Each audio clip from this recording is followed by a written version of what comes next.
예, 오늘은 지난 시간에 이어 이번 항목의 뒷부분을 살펴보도록 하겠습니다.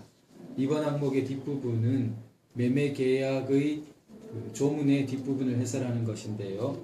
약정함으로써 그 효력이 생긴다라고 하는 부분입니다. 이를 법률 용어로는 낙성계약이라고 하는데요. 그와 대비되는 개념으로 요물계약이라는 것이 있습니다.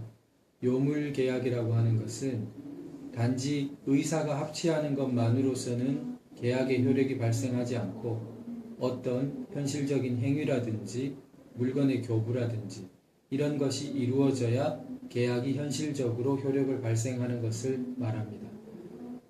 자, 조문에 따르면 매매 계약은 이러한 일체의 행위나 그 이상의 현실적인 급부를 요하지 않고 계약의 성립, 계약의 효력 발생에 대해서는 의사의 합치라는 것만으로 계약의 효력이 발생하는 것으로 지금 규정하고 있습니다.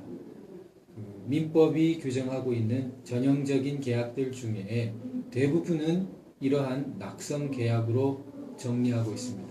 그러나 딱 한 가지만은 요물 계약으로 규정하고 있는데요. 우리 일상생활에서 그리 드물지 않게 볼 수 있는 것인데요. 현상 광고라는 것입니다. 요즘은 예전보다는 그런 부분이 많이 줄었지만 현상 광고는 어떤 행위를 하면 거기에 대해서 뭔가를 살해한다, 어떤 것을 준다 이런 식으로 약정이 되는 것이죠.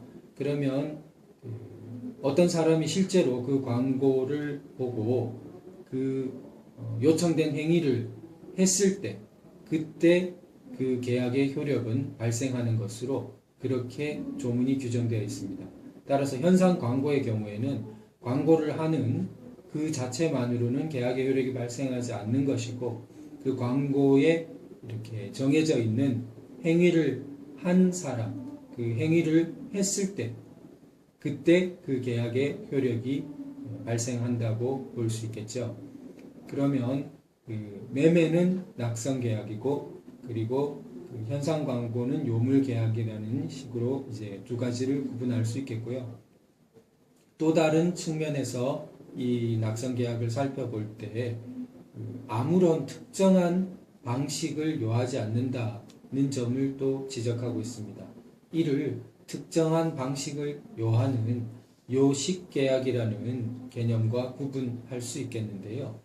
특정한 방식을 요하는 우리가 살펴봄직한 내용으로는 여러 가지가 있겠습니다만 개정민법에 이렇게 편입된 내용으로 사실 민법은 아주 드물게만 개정되는데요. 개정민법상에 보증에 관한 규정이 들어옵니다. 보증에 관한 규정이 들어오면서 보증계약은 서면 방식으로만 하도록 그렇게 규정하고 있습니다. 서면 방식에 의하지 않은 그렇다면 보증계약은 효력이 없게 되겠죠. 이런 보증에 대한 특별한 취급이 생기게 된 배경을 보자면 보증이라는 것은 별다른 대가 없이 정의에 따라서 자신이 어떤 경우가 발생하면 굉장히 무거운 책임을 지게 되는 경우가 생기기 때문에 보다 신중하게 그 의사를 결정하고 체결할 수 있도록 하기 위함으로 보고 있습니다. 따라서 개정민법상의 보증계약은 서면이라는 방식을 요하는 요식계약이라고 볼 수 있겠지만 매매는 그러한 매매계약서가 없이도 매매의 효력이 발생할 수 있는 그러한 불요식, 요식을 요하지 않는 계약이라 할 수 있겠습니다.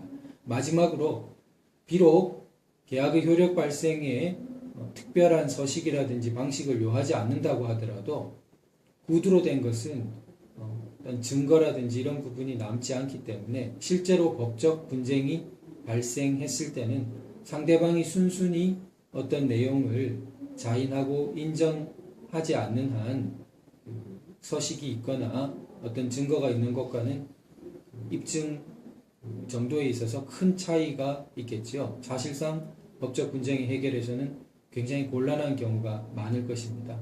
따라서 법 규정상은 낙성 계약이고 따라서 또 불요식 계약이지만 현실적으로는 여러 가지 서식들을 갖추는 것이 장차를 위해서는 훨씬 유리할 것이라고 생각됩니다. 이상입니다.